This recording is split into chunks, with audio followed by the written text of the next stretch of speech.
विश्वास करते हैं। और फिर आपने कहा हमें चिंता है। अरे जिन्हें विश्वास है उन्हें चिंता किस बात की, और जिन्हें चिंता है तो विश्वास कैसा? आप गलत बोल रहे हैं। या तो आपको चिंता है या तो आपको विश्वास है, दोनों नहीं हो सकता। जैसे मुंह फुलाना और ठहाका लगाना दोनों एक साथ नहीं हो सकता, वैसे चिंता और विश्वास एक साथ नहीं हो सकता। अब ये बताओ कि आपको भगवान पर विश्वास है या चिंता है? जोर से एक बात बताएं मेरी माँ। आप कहती हो, आप भैया कहते हो हमें चिंता है। अरे भैया तुम चिंता क्यों करते हो? तुम भगवान का चिंतन करो सही, तुम उनका चिंतन करो तो सही, वो करेंगे तुम्हारी चिंता। तुम क्यों करते हो? सुदामा को कोई चिंता थी क्या? जोर से। सुदामा तो केवल कृष्ण का चिंतन करते थे। सुदामा तो केवल कृष्ण का चिंतन करते थे। सुदामा चिंतन करने की जिम्मेदारी तुम्हारी है। तुम कृष्ण का चिंतन करो। अब कृष्ण की जिम्मेदारी है कि वो तुम्हारी चिंता करेंगे, तुम खुद क्यों करते हो? आप लोग उनका चिंतन करो, वो आपकी चिंता करेंगे। आप कहते हो भगवान पर विश्वास है, आप कहते हैं हमें भगवान पर विश्वास है, और कहते हो चिंता है। ना मेरी मां, जब विश्वास कर लिया तो मेरी बिगड़ी बनाना तेरा काम है, तेरी चौखट पे आना मेरा काम है, मेरी बिगड़ी बनाना तेरा काम है। प्रभु मैं तो आपका हो गया। जैसे छोटा सा बच्चा कोई चिंता नहीं करता, उसकी चिंता उसकी मां करती है, ऐसे भक्त बनकर शरण में चले जाओ भगवान की। भगवान चिंता करेंगे, आप निश्चिंत रहना। तो आज से चिंता नहीं करेंगे, क्या करेंगे? जोर से, भगवान का चिंतन। और आपके चिंता करने से कुछ ना होगा, विश्वास करो भगवान है सब। वो आप अपना कर्म करो, आगे की जिम्मेदारी भगवान की। विश्वास रखो भगवान पर, कर्म ईमानदारी से करो, फिर देखना चिंताएं मिट जाएंगी, आप सुखी हो जाएंगे। प्रहलाद जी ने कहा पांचवी भक्ति विश्वास। भगवान का नाम मंत्र जाप मम दृढ़ विश्वासा, पंचम भजन सुवेद प्रकाशा। भगवान का नाम किसके साथ जपना है? विश्वास के साथ। तो कितने लोग भगवान पर विश्वास करेंगे? और चिंता का त्याग कर दो। विश्वास है तो चिंता नहीं होनी चाहिए। आप लोग कहते हो ना विश्वास है, विश्वास नहीं है आपको तो केवल चिंता है।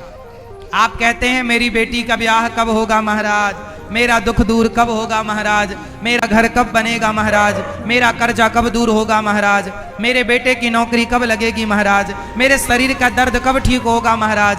मेरी माँ, ये जो तुम्हारे दुख हैं, ये तो तुम्हारे दुख तुम्हारे कर्मों से मिलने ही मिलने। इन दुखों को कोई माई का लाल दूर नहीं कर सकता। यदि संसार में आपका दुख कोई दूर कर सकता तो अब तक कोई कर देता। यदि दुख दूर कोई कर सकता है तो केवल भगवान दुख दूर कर सकते हैं। इसलिए क्यों किसी को पुकारना, क्यों दर दर की ठोकर खाना, क्यों ना भगवान के भरोसे रहना।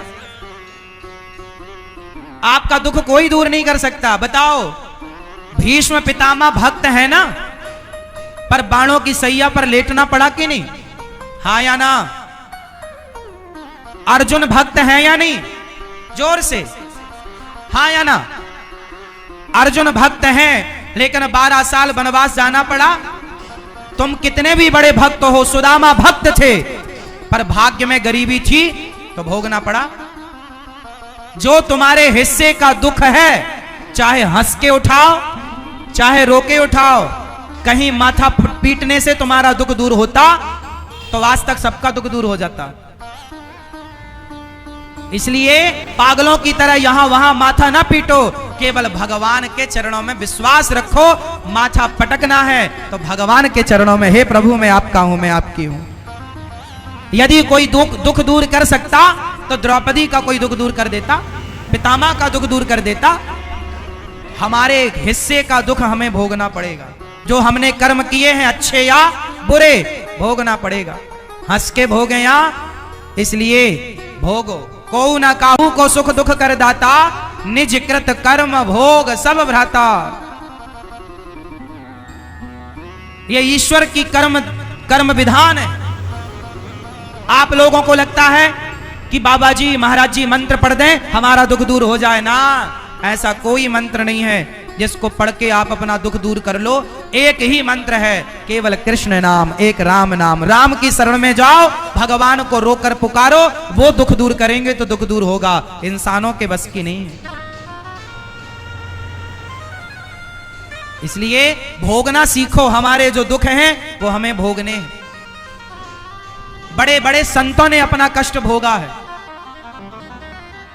बड़े बड़े संतों ने अपना कर्मदंड भोगा है। भगवान राम को 12-14 साल का वनवास मिला, उनका ही अपना कर्मदंड था। माता सीता को वनवास मिला, जाना तो पड़ेगा ना साहब।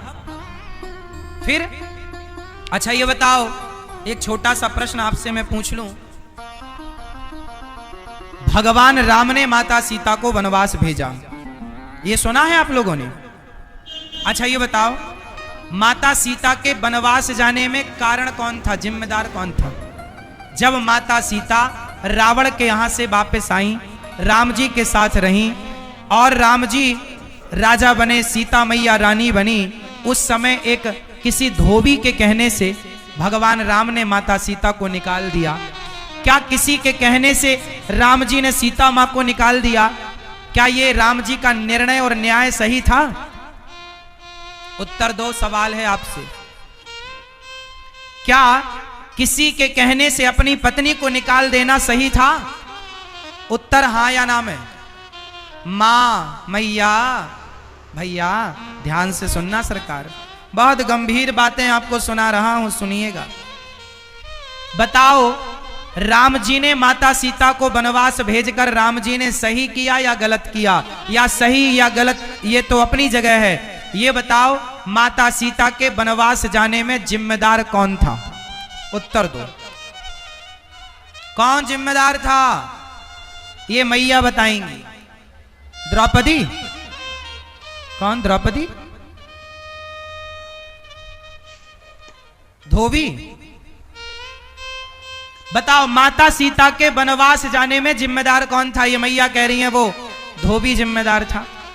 आप बताइए, आप किसे जिम्मेदार मानेंगे? उत्तर दीजिए आप। माता सीता के वनवास जाने में जिम्मेदार कौन था? उस जिम्मेदार का नाम बताओ। आप बताओ। कोई नहीं? ऐसा कैसे हो सकता है कि कोई जिम्मेदार ना हो? धोबी? कौन? उर्मिला? आप बताओ, मैया आप बताओ। चलो भैया लोग बताएंगे।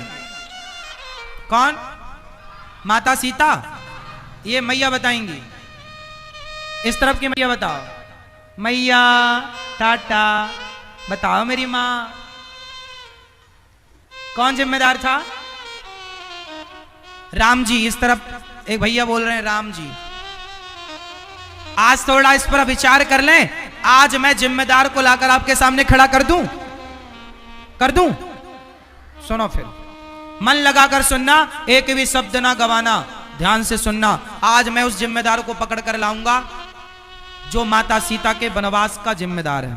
उस जिम्मेदार को आज हम आपके समक्ष पेश करेंगे। सुनो, कार्यवाही शुरू होती है अब। इसको समझने के लिए हमें अतीत में जाना पड़ेगा, पुराना समय याद करना पड़ेगा। चलो वाल्मीकि रामायण से शुरू करते हैं। जब माता सीता गर्भवती हुई, ध्यान से सुनना, एक एक अक्षर, एक एक शब्द। फिर मैं आखिरी में पूछूंगा कि जिम्मेदार कौन, आप लोग पकड़ के लाना उस जिम्मेदार को। हाँ, मैं बता दूंगा पूरी कहानी, लाना आपको है। सुनो, जब भगवान राम राजा थे, सिया जी रानी थी, जब माता गर्भवती हुई, ये उन दिनों की बात है जब माता सीता अयोध्या में राजमहलों में रहती हुई गर्भवती हो गई। तब भगवान राम को माता सीता ने कहा कि प्रभु आप पिता बनने वाले हैं, आपको मैं खुशखबरी देना चाहती हूँ। सीता मैया ने जब कहा कि राम आप पिता बनने वाले हैं, राम जी खुशी से नाचने लगे। आपने बहुत अच्छी